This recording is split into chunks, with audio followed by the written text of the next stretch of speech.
Ciao da Mr. Helmet. Anche se non è una notizia importante come il ritorno di Iannone o come la notizia del primo Natale di Giulietta Rossi, vorrei darvi comunque una news che cambierà per certi versi il motociclismo sportivo delle derivate di serie quando succederà. Niente di che, modestamente.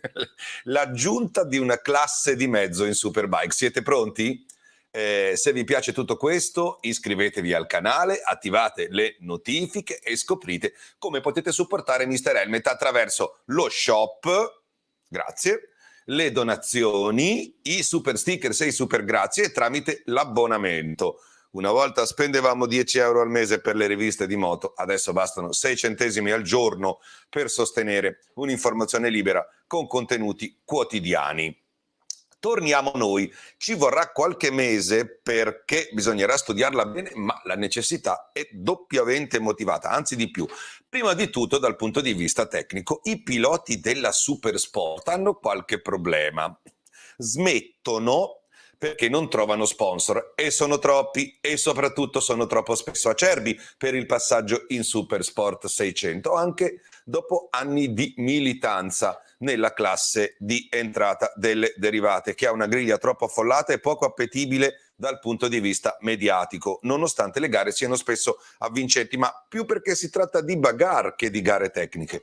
Le 300 sono moto che si vendono moltissimo, ma dal punto di vista del racing non se le fila quasi nessuno, c'è più gente a partecipare che a guardare e inoltre non sono nemmeno lontane parenti da quelle che a cui dovrebbero preparare chi le guida. Ultimamente poi ci sono altre moto che si vendono per andare su strada, non solo nei paesi emergenti, ma anche in Europa. E di certo non parliamo delle Superbike e nemmeno delle Supersport 600, che nella variante poi meno frazionata arrivano a essere 1000. Sono troppo potenti anche quelle e troppo sovradimensionate per l'uso di tutti i giorni, troppo estreme e scomode per poter essere godute fuori dalla pista. Quelle che si vendono quindi, sono moto dalla parvenza sportiva, ma comunque accessibili e guidabili, sono sportiveggianti, già di serie, e o vanno forte o possono essere pepate ex post. Volete sapere quali sono le moto del futuro delle derivate di serie? Sono quelle gareggiabili, ma anche vendibili, in quanto circolabili e acquistabili. Da questo poi capiremo che nuova categoria nascerà e intanto ve le faccio vedere. Iniziamo con l'Aprilia RS660, che è un bicilindrico fronte marcia 660, una fetta di RSV4. Poi ci sono le CF Moto 650, poca potenza, non è naturalmente usabile per le competizioni così com'è questa moto, ma c'è qualcosa e si può fare. E lo stesso motore delle Kawasaki, praticamente R650, la famosa Kawasaki Ninja 650, che ha circa 70 cavalli. Poi ci sono le Suzuki SV con il bicilindrico AL650, molto vendute negli USA e di prossima sostituzione. Occhio a questa moto. Poi c'è la Yamaha R7 con motore 650, più o meno sì, CP2, bicilindrico fronte marcia, che ha circa 75 cavalli, ma vedremo che le cose stanno diversamente da così. Ci sarebbe poi la Ducati 695 SP che ha circa 80 cavalli, e poi per quanto riguarda il KTM ci sarebbe il 790 che è un po' troppo, ma lo mettiamo da parte e magari ne parliamo più avanti. E anche di Honda parliamo un'altra volta. Attenzione che ci sono fino adesso, così come ve le ho fatte vedere, grosse differenze fra queste moto dal punto di vista dei motori, perché il motore Aprilia è potentissimo con oltre 600 cavalli, mentre il motore Yamaha CP2 ne ha circa 75, ma poi vedremo che possono essere molti di più. Si tratta, il CP2, diciamo così, di un motore multiruolo che viene utilizzato così com'è ovunque, mentre il motore Aprilia è un motore da corsa diciamo così, multiruolizzato, ovvero che quando viene usato ad esempio sul Touareg viene mappato con 20 cavalli in meno e quindi depotenziato. Ricordiamocelo questo.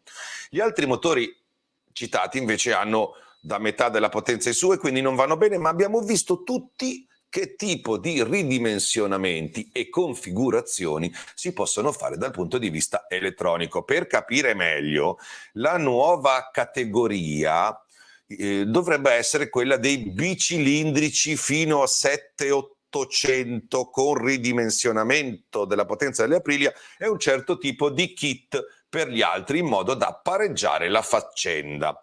È importante essere onesti, cioè se, diciamo così, se le cose rimanessero così, per questo campionato ci dovrebbero essere più o meno solo due case, di cui solo una veramente competitiva, ma elettronicamente e dal punto di vista dei kit sono moltissime le cose che si possono fare. Del resto anche la Triumph Super Sport è una Street Triple carenata e quindi questo vuol dire che con i dovuti accorgimenti tanti possono entrare in gioco, sia perché sono già pronti, sia perché possono esserlo con qualche kit e qualche modifica in modo da soddisfare i mercati giusti.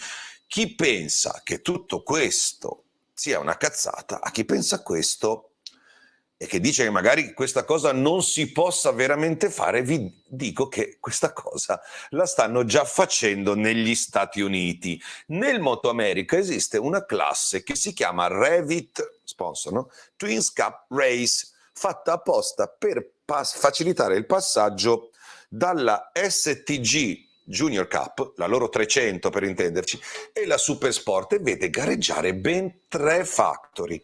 Nel 2022, fra regolari e wild card, ci sono stati 87 partecipanti su Aprilia, naturalmente, ma anche Yamaha e Suzuki, ovvero le moto che ho citato sopra.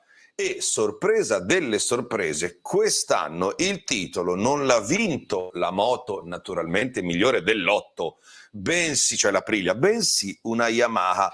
Blake Davis su Yamaha ha rifilato 20 punti a Jody Berry e Anthony Mazziotto su Aprilia, gli stessi punti che Gagne su Yamaha ha rifilato a Petrucci su Ducati, che pure all'uscita dalla fabbrica è una moto migliore. È il regolamento che fa tutto, ok? Quindi, o meglio, il pilota che ha battuto ben 3 Aprilia, dimostrando che le Yamaha sono equivalenti, volendo, alle Aprilia, se non migliori. E lo saranno anche le Suzuki, dopo che Hamamatsu ha dichiarato di voler sostituire il bicilindrico 650 che abbiamo visto prima con il nuovo 776 della GSX 8S. Nel caso facessero rientrare le Suzuki, potrebbe rientrare anche KTM con il 790 che è un 800, eccetera. Quello che succederà possibilmente nel 2024 sarà che Aprilia finalmente riuscirà ad avere un ambito racing nelle derivate di serie, a parte il V4 1100 che sta cercando di omologare, mentre le altre case come Yamaha faranno partire un bel mercato di kit racing per andare a giocarsela con la moto italiana. Ma i kit chi li potrebbe fare? Per Yamaha, faccio un esempio, il numero 1 in Europa e forse nel mondo è, per questo tipo di cose, Tenkate, che infatti ha siglato già un accordo con Yamaha e nello specifico con Yamaha Thailand per gestire questo tipo di faccende e la parte motori delle corse in Asia. Dopo un importante passato con Honda, lo sapete, il team olandese si è ben riciclato con Yamaha e ha vinto facilmente il titolo Super Sport. Preparare le medie cilindrate è la cosa che in Tenkate sanno fare meglio e vedrete che andrà così. Ecco un'altra news molto anticipata, così che quando tutto succederà mi toccherà ricordare quanto tempo prima l'ho data e andare pescarla. Ricordatevi di questa cosa, déjà vu. Ciao da Mr. Helmet.